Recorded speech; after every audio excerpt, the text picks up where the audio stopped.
Central del Ecuador y también la Universidad San Francisco de Quito, porque hoy vamos a hablar sobre abuso sexual infantil en nuestro país, una realidad que muchas veces permanece en silencio, pero que necesita ser visibilizada, entendida y abordada con mucha responsabilidad. Además, vamos a profundizar también temas complejos como qué pasa cuando estas denuncias aparecen en medio de procesos de divorcio por la patria potestad, por solicitud de patria potestad. ¿Se puede utilizar esto para pedir la patria potestad de un niño? ¿Es posible que un niño también sea influenciado, manipulado por una de las partes, por uno de sus padres? Son muchísimas cosas que se han hablado, han sido tendencias en redes sociales estas últimas semanas, sobre todo acá en Guayaquil y yo creo que a nivel nacional también. Y qué mejor salir de estas inquietudes y para eso nos acompaña entonces Andrés García, experto en ciencias forenses. Bienvenido y gracias por estar con nosotros. Estamos vía Zoom, usted está desde Quito. Bienvenido, Andrés. Para empezar, ¿cuál es la realidad del abuso sexual infantil en nuestro país? Hola, muy buenos días desde Quito, Ecuador. Especialmente gracias, estimada Katia, por esta entrevista tan importante, sobre todo siempre apostando a la prevención, que es mucho más barata y eficaz que la cura o el tratamiento. Bueno, hablar de abuso sexual infantil no es solo abordar un delito, es enfrentar una de las formas más graves de vulneración del desarrollo humano, donde el silencio social suele ser el principal aliado, sobre todo del agresor. ¿Sí? Eso te diría como de entrada. Y bueno, entre agresor y víctima por lo general se da una asimetría importante a entender, ¿no es cierto? Ya que por lo general el 90% de agresores, en este caso sexuales, es de un entorno conocido, ¿sí? De ahí un mínimo grado están de personas desconocidas. Y esta asimetría de poder que te mencionaba está en la asimetría de conocimientos, es decir, victimario sobre víctima utiliza la amenaza, el chantaje como forma de cosificar al menor. También está la asimetría de poder, es decir, una persona que ejerce poder sobre el otro para de esa manera intimidar y sobre todo llegar a perpetrar al niño o a la niña en este caso. Y por otro lado está esa asimetría de edad, que sobre todo en las investigaciones existe una mayor prevalencia entre victimario y víctima, una diferencia mínima de 5 años, nos dice la nomenclatura. Bueno, Andrés, comencemos con las señales de alerta principales que deberíamos tener los padres y también en las escuelas o también los tutores o el entorno familiar. ¿Qué debemos ver en los niños? ¿Cuál es esa alerta? ¿Que hay un cambio de actitud? ¿Cuál sería ese cambio? Claro que sí, querida Katia.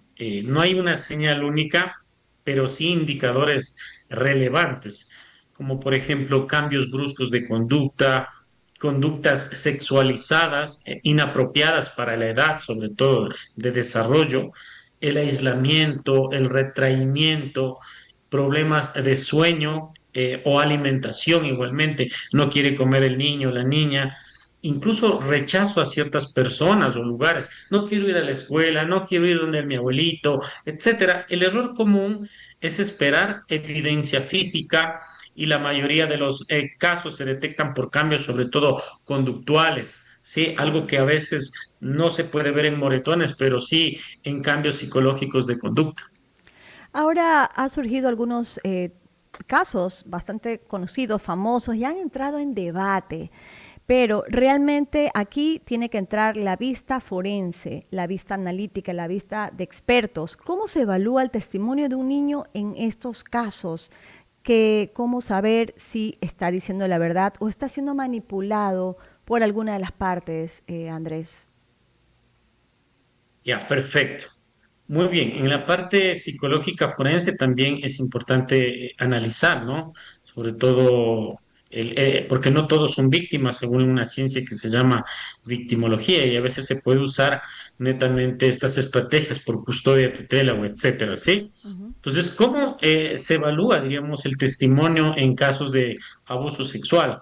En primer lugar, perito psicólogo tiene que manejar un enfoque netamente del método clínico, es decir, observación, entrevista y aplicación de instrumentos psicológicos válidos para esta persona, sin caer en la revictimización, que es importante. Recuerda que dentro de la victimología existen tres tipos de victimización. La victimización primaria, que vendría a ser el hecho en sí, ¿sí? Que te conviertes en víctima. La victimización secundaria, que incluso expertos mencionan que puede ser incluso más fuerte que la primaria, que el hecho en sí, es cuando el sistema victimiza a los niños, a las niñas, sobre todo no le creen, exámenes psicológicos, sin manejar protocolos de entrevista adecuado. El uso de cámara de Gesell es muy importante y reabren heridas bastante fuertes. Después va donde el médico, donde el abogado, donde el policía y tiene que revivir esa historia Ujú. constantemente. Y en el mismo juicio a veces le confrontan hasta con el mismo victimario. Entonces, hay que evitar esta victimización secundaria y sobre todo la victimización terciaria, que es el estigma social que lleva. Entonces, hay que hacer desde la parte ética, deontológica, sobre todo científica, el proceso de la pericia, utilizar entrevista forense especializada. Se utiliza una entrevista semiestructurada, sobre todo en el ámbito forense, por ejemplo, protocolos como el tipo Niche, que es, cuyo objetivo es minimizar la sugestión, evitar la revictimización, obtener el relato libre no inducido.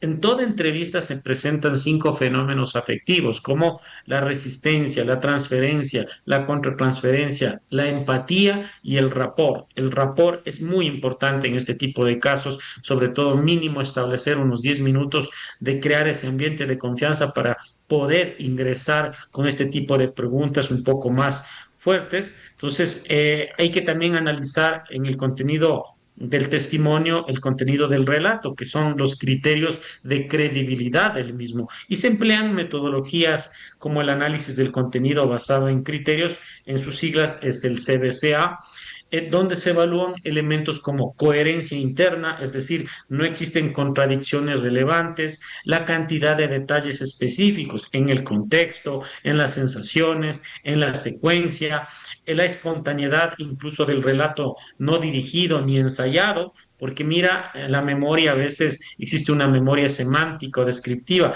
donde pueden describir un fenómeno que puede el adulto alienar al niño. Pero si exploramos, por ejemplo, memoria sensorial, exploramos por los órganos de los sentidos, a qué olía, qué veías, qué escuchaste. Ujú. Entonces, una persona que está en el hecho es muy distinto a que le alineen con palabras, es decir, Claro. exploramos netamente sentidos. Ujú. Incluso también tenemos que evaluar los detalles periféricos inesperados, no solo lo central del abuso. Por ejemplo, decía, era un profesor que tenía un carnet en el cuello, cogió ese carnet y se puso en el bolsillo derecho. Entonces, es algo un evento inesperado que no, solo una persona que lo vio puede Lo decirlo, vivió. no es alienado por un adulto. Entonces, un relato fabricado tiende a ser pobre o excesivamente estructurado.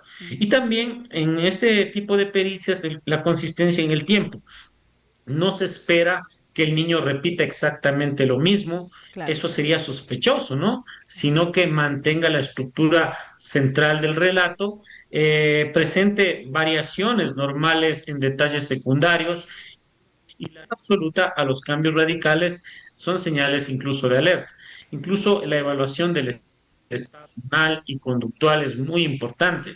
Se analizan indicadores compatibles con el trauma, como por ejemplo el estrés agudo o el trastorno de estrés postraumático, la ansiedad, el miedo, la evitación, conductas sexualizadas inapropiadas, Ujú. cambios conductuales significativos, pero aquí hay que ser riguroso. Estos indicadores no prueban abuso por sí solos, solo son consistentes con las hipótesis que planteamos en el peritaje. Y sobre todo también importante el análisis del contexto. Esto es donde muchos fallan por el sesgo de confirmación, es decir, no, los niños nunca mienten, no que el victimario siempre va a ser un hombre, también existe abuso sexual por parte de mujeres, he tenido se evalúa en esta parte del análisis del contexto la dinámica familiar, conflictos, disputas a veces por estas rencillas de temas económicos, divorcios, pueden netamente adultos alienar a niños, posible influencia de terceros y la historia previa Ujú. del niño. Entonces es importante una Importantísimo. corroboración también externa del testimonio. Rara vez se evalúa aislado, se busca evidencia médica, evidencia forense, cuando exista, y testigos también indirectos. cambios observados por terceros, los docentes, los familiares. Últimamente le hemos visto que ha tenido estos cambios en la escuelita, etcétera, etcétera. Ok. Entonces es una evaluación totalmente integral. Súper específica. Estamos conversando con Andrés García, él es coordinador de investigación y docente del Instituto Ecuatoriano de Ciencias Forenses. Estamos hablando sobre abuso sexual en niños, sobre los casos que se han presentado y que se han viralizado. Y como usted dice, como usted lo comenta, Andrés, hay muchos casos que dicen, el niño nunca miente. Inmediatamente es culpable a la persona que están acusando. Pero habló de algo también muy relevante, que es la cámara de Helsen, ¿verdad? Contemos un poquito de qué se trata, porque se ha hablado mucho también en redes sociales sobre esta cámara, sobre este estudio. Claro que sí. Mira, como te mencionaba anteriormente, que el perito psicólogo tiene la obligatoriedad de protocolarizar las entrevistas, sobre todo, ¿para qué? Para no sesgar, no revictimizar. Y el uso de la cámara de Gesell es importantísimo en este aspecto, ya que es un dispositivo técnico y metodológico, sobre todo, no solo una sala física, y aquí se van a utilizar en contextos judiciales, sobre todo para recoger testimonios de niños, niñas, adolescentes, víctimas, incluso victimarios, especialmente sobre todo en casos de abuso sexual bajo condiciones controladas que reduzcan la contaminación del relato y la revictimización. ¿Y en qué consiste? Es la pregunta que me realizaste.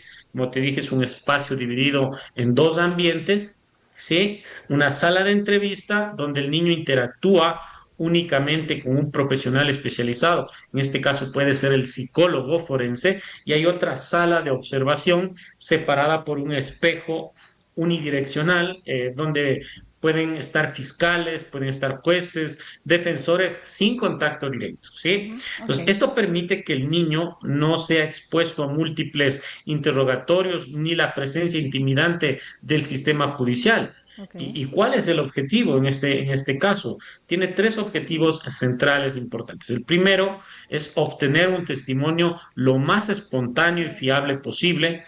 El segundo es evitar la revictimización, que el niño repita el relato múltiples veces, porque eso está agravándose, ¿no? El tercero es controlar la sugestión o contaminación externa. Y aquí hay un punto técnico clave. La calidad del testimonio depende más del protocolo de entrevista que el espacio físico en sí. Por eso, como te decía, Ujú. protocolos Michigan, Nich, Rataxatat son protocolos especializados para este tipo de entrevistas y evitar Sí, la Andrés, contaminación y la estas revictimización. entrevistas, ¿cuántas entrevistas en esta cámara se realizan? Se le denomina entrevista única en cámara de Una Gesell, sola ¿sí? entrevista, ok. Una Sí, sola porque entrevista. como te menciono, esto queda video grabado y eso va a un Extensa, es una entrevista dictamen o extensa. informe. Ujú.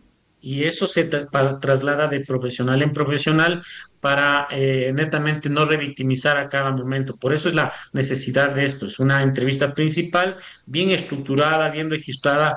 Pueden existir entrevistas complementarias, solo si es estrictamente necesario. Ok. Hay que hacer unas aclaraciones puntuales, no una repetición total, ¿sí? ¿Qué protocolos se siguen en Ecuador para proteger al menor mientras se investiga si la acusación es real o no? En el Ecuador. Sí.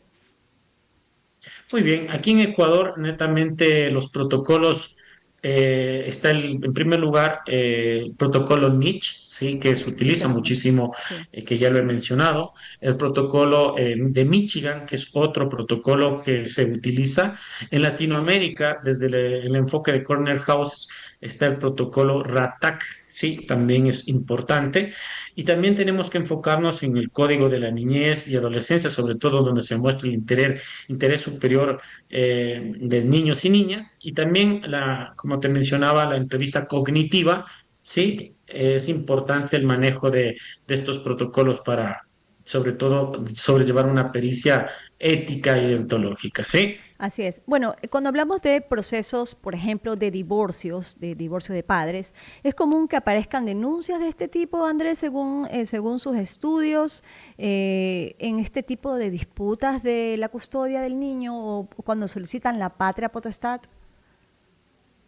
Sí, es bastante común, sobre todo a veces como a veces instrumentalizan o cosifican al niño de esta manera, ¿no? Entonces, el abuso sexual infantil, cuando se confirma en uno de los factores más contundentes, sobre todo para limitar en este tipo de pericias. Entonces, aquí tenemos que plantear si la denuncia surge, analizar, ¿no? Si surge Ujú, en un contexto de conflicto por custodia, ujú, o existe coherencia en el relato del menor y hay indicadores clínicos también compatibles o solo afirmaciones. Mira, hubo un caso acá en Ecuador, no lo voy a mencionar nombres ni lugares ujú. por temas éticos, donde hubo un divorcio, donde en este caso se separó la persona, este hombre empezó a salir con otra mujer. Ahí detona una denuncia por parte de su exmujer, donde le acusa de violación de su hijita de 5 años. Se plantearon todos los protocolos, medicina legal, peritajes, etcétera, y sí hubo, digamos, una introducción en los órganos sexuales de la niña de 5 años, pero los peritajes demostraron de que no era el padre, sino que la misma madre introdujo sus dedos y Wow. lastimándole, sobre todo a la niñita de 5 años. Mira hasta dónde puede llegar netamente estos conflictos económicos, Increíble. o a veces por temas pasionales o incluso temas por casas o bienes. Tú sabes que las secuelas de un abuso sexual o una violación tienen secuelas incluso hasta de por vida, ¿sí? Es unas secuelas fuertes a nivel psicológico sobre todo. Y a nivel forense, a nivel de la vista forense, que es donde los expertos entran con toda su pericia, puede ser en una sola entrevista donde se determine, a pesar de que el niño ha sido de pronto manipulado por una de las partes, puede determinarse, el niño puede contar en esta entrevista de esta cámara de Helsen, que es de tanto que se habla actualmente en las redes. Bueno, eh, la cámara de Gesell es un procedimiento de entrevista única porque se está videograbando netamente, pero también pueden existir otras sesiones para ir reajustando algunos detalles que nos faltan. Entonces, el estándar recomendado es una entrevista principal que se realiza en estas condiciones controladas que ya hemos mencionado, con protocolos estructurados como el tipo Niche que te decía, Claro, adecuado sobre sí. todo por una pericia de un entrevistador especializado, y esto responde netamente a tres criterios: minimizar revictimización, reducir su Sí, gestión sí, también. y preservar la calidad del testimonio. ¿Y se puede hacer más entrevistas? Sí, pero no por práctica rutinaria, Ujú. sino bajo justificación técnica, ¿sí? Se justifica más de una entrevista cuando, por ejemplo, el niño no logra relatar, existe bloqueos, miedos, la edad muy temprana también Ujú. es muy importante, se requieren aclaraciones puntuales, no repetir todo. Aparecen también nuevos elementos relevantes en la investigación. En estos casos se puede realizar una entrevista adicional cuidadosamente planificada, ¿sí? Pues Ujú. aquí el punto crítico suele fallar en la práctica real. Un problema frecuente es que el niño llega a la entrevista forense después de haber sido expuesto a múltiples relatos previos: familia, escuela, policía, profesionales no especializados, y desde un enfoque riguroso, ¿esto qué va a generar? Contaminación del testimonio, Ujú. riesgo de memoria reconstruida por tanto relato que va aprendiendo Claro, el claro, niño, así es. pérdida de la espontaneidad. Entonces, un análisis aquí es técnico a hablar sobre estos aspectos. Más entrevistas, recuerden, esto les dejo como mensaje: Ujú. más entrevistas no es sinónimo de más verdad. ¿Sí? De hecho, a mayor número de entrevistas, mayor riesgo de distorsión existe. Y a menor control metodológico, menor valor probatorio. Ahora, cuando un padre tiene alguna duda respecto a su hijo, de pronto recibe una notificación de la escuela, que la primera parte es ir a un psicólogo personal o un psicólogo cercano, un psicólogo conocido. Esto de aquí, ¿este psicólogo puede detectar realmente un abuso sexual del niño? Bueno, un psicólogo, como te mencionaba, Sí. el psicólogo es especialista en en el análisis funcional de conducta. Es decir, existen cambios en toda su globalidad. Puede existir, está especializado para analizar, ¿sí? Entonces, el primer error que un padre puede cometer es reaccionar desde la emoción, ¿sí? Interrogar intensamente, mostrar enojo, pánico, sugerir respuestas, qué te hicieron, etcétera, ¿no? Cuando a veces supone, otro de los errores es escuchar sin inducir, ¿no? Esto permite netamente hacerse ideas a la persona, pero es importante no investigar por cuenta propia. Sí, confrontar, un error crítico es confrontar al presunto agresor, buscar pruebas directamente, repetir interrogatorios, y esto puede poner en riesgo al niño, invalidar la evidencia y afecta al proceso legal sobre todo. Entonces, hay que activar canales institucionales y, por ejemplo, en consulta sale este relato porque el psicólogo está especializado para este tipo de fenómenos que le pueden suceder a las personas, pero ya en un proceso legal tiene que ser un perito psicólogo, ¿sí?